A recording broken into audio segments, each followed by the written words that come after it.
Good morning, students.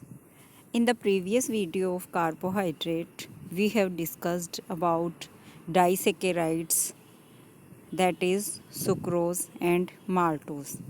In this video, we will discuss about another disaccharide, that is lactose, or also known as milk sugar.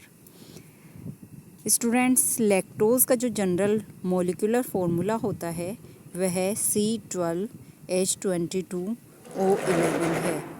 ये सभी animals के milk में present रहने वाला carbohydrate या sugar है, इसीलिए इसे मिल्क शुगर के नाम से जानते हैं।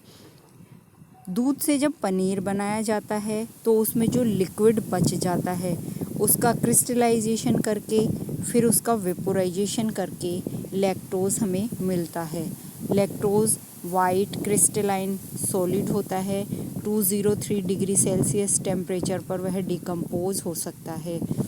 यह वाटर सोल्यूबल होता है, अल्कोहल में यह इनसोल्यूबल होता है, ईथर में भी इनसोल्यूबल होता है, यानी ऑर्गेनिक सॉल्वेंट्स में ये इनसोल्यूबल है एंड इनऑर्गेनिक सॉल्वेंट्स में सोल्यूबल होता है। इसकी ऑप्टिकल रोटेशन डेक्स्ट्रो नेचर की है। लैक्टोज़ का अगर डाइल्यूट एसिड या लैक्टेज एंजाइम के द्वारा हाइड्रोलिसिस किया जाता है तो हमें दो मोनोसेकेराइड यूनिट्स मिलती हैं। First is D+ glucose and second is D+ galactose. यानी कि हम ये कह सकते हैं lactose disaccharide glucose plus galactose से बना हुआ होता है। Lactase enzyme beta glycosidic bond का हाइड्रोलिसिस करने की नेचर रखता है और चूंकि लैक्टोज़ का लैक्टेज एंजाइम के द्वारा हाइड्रोलिसिस होता है तो हमें ये पता चल जाता है या इस रिएक्शन से यह प्रूव होता है कि लैक्टोज़ में बीटा ग्लाइकोसाइडिक बॉन्डिंग प्रेजेंट होती है। लैक्टोज़ भी एक रिड्यूसिंग शुगर है बिकॉज यह फेलिंग सॉल्यूशन का रिडक्शन करती है। It forms oximes with hydroxylamine. Hydroxylamine के साथ जब लैक्टोज़ की रिएक्शन करवाई जाती है तो यह ऑक्जीम का फॉर्मेशन करता है। साथ ही फिनाइल हाइड्रोजीन के साथ में लैक्टोज़ की रिएक्शन करवाने पर ओसाजोन का फॉर्मेशन होता है और लैक्टोज़ के द्वारा भी म्यूटा रोटेशन प्रदर्शित किया जाता है। Now we come on polysaccharides.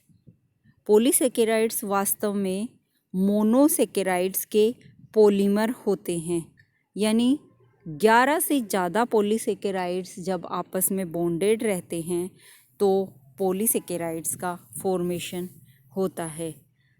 Polysaccharides tasteless होते हैं, वाटर में इनसोल्यूबल होते हैं, इसीलिए इन्हें नॉन शुगर्स भी कहा जाता है। लगभग सभी एनिमल्स की सेल्स में ग्लाइकोजन नामक पॉलीसेकेराइड पाया जाता है। पॉलीसेकेराइड्स में first of all we will talk about starch. Starch जो है अल्फ़ा ग्लूकोज का पॉलीमर होता है। अल्फ़ा ग्लूकोज इसकी मोनोमर यूनिट्स होती हैं। अल्फ़ा ग्लूकोज मोनोसेकेराइड के आपस में जुड़ने से, लंबी चेन बनने से स्टार्च का फॉर्मेशन होता है। स्टार्च का जनरल मोलिकुलर फार्मूला होता है C6H10O5 होल N। प्लांट्स में एनर्जी का मेन स्टोरेज स्टार्च के रूप में होता है। स्टार्च की सबसे अधिक क्वांटिटी राइस एंड पोटैटो में पाई जाती है, लेकिन गेहूँ, जौ, मक्का, मेज़, मूंगफली, ग्राउंडनट ये भी स्टार्च का अच्छा सोर्स माने जाते हैं। स्टार्च आयोडीन के साथ कॉम्प्लेक्स बनाकर डार्क पर्पल कलर देता है। ये स्टार्च की एक तरीके से लैब टेस्टिंग भी होती है। वास्तव में स्टार्च की जब हम स्ट्रक्चर देखते हैं तो इसके दो पार्ट्स पाए जाते हैं, यानी स्टार्च दो तरीके के मॉलिक्यूल्स से बना हुआ होता है। First A part, a fraction, या उसको हम अल्फ़ा एमाइलोज के नाम से भी जानते हैं। अल्फ़ा एमाइलोज जो होता है वह स्टार्च का 10 to 20% पार्ट बनाता है। साथ ही यह ग्लूकोज यूनिट्स का लीनियर पॉलीमर होता है, यानी ग्लूकोज यूनिट्स एक लंबी चेन के रूप में एक दूसरे से अटैच होती जाती हैं, बॉन्डेड होती जाती हैं और स्टार्च का अल्फ़ा एमाइलोज पार्ट बनता है। इसमें ग्लूकोज की लगभग 60 to 6000 तक यूनिट्स बॉन्डेड होती हैं और वो आपस में बॉन्डिंग करने के लिए अल्फ़ा ग्लाइकोसाइडिक लिंकेज बनाती हैं। मीन्स ये पूछा जा सकता है स्टार्च में ग्लूकोज की यूनिट्स आपस में बॉन्ड बनाने के लिए किस तरीके का लिंकेज काम में लेती हैं, और वो है alpha glycosidic linkage. Less stable in water, और साथ ही जैसे ही इसको वाटर में डिज़ोल्व करते हैं तो यह मिल्की सॉल्यूशन शो करता है, मिल्की सॉल्यूशन बनाता है।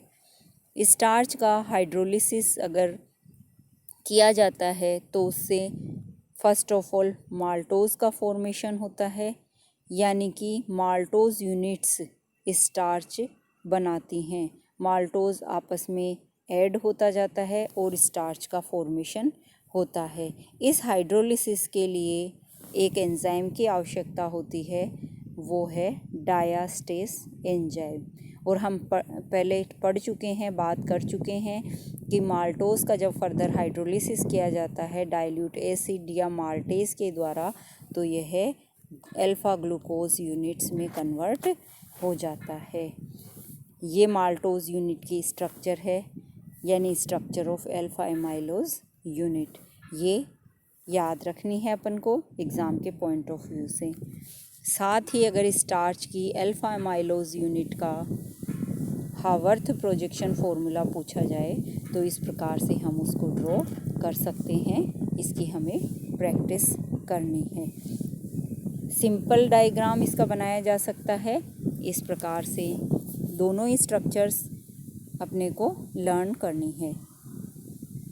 स्टार्च का एक अनदर पार्ट है बीटा फ्रैक्शन या बीटा एमाइलोज, या उसको अमाइलोपेक्टिन के नाम से भी जाना जाता है। एमाइलोपेक्टिन वास्तव में स्टार्च का 80 to 90% पार्ट बनाता है। इसमें ग्लूकोज पॉलीमर ब्रांच्ड होते हैं।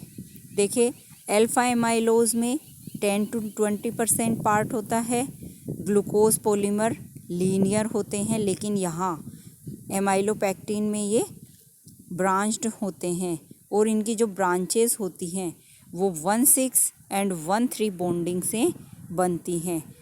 दो ब्रांचेस के बीच में 24 to 30 ग्लूकोज यूनिट्स पाई जाती हैं।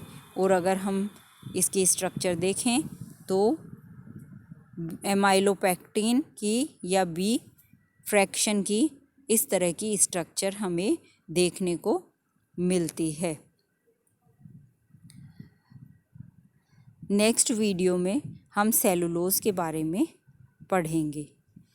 Thank you.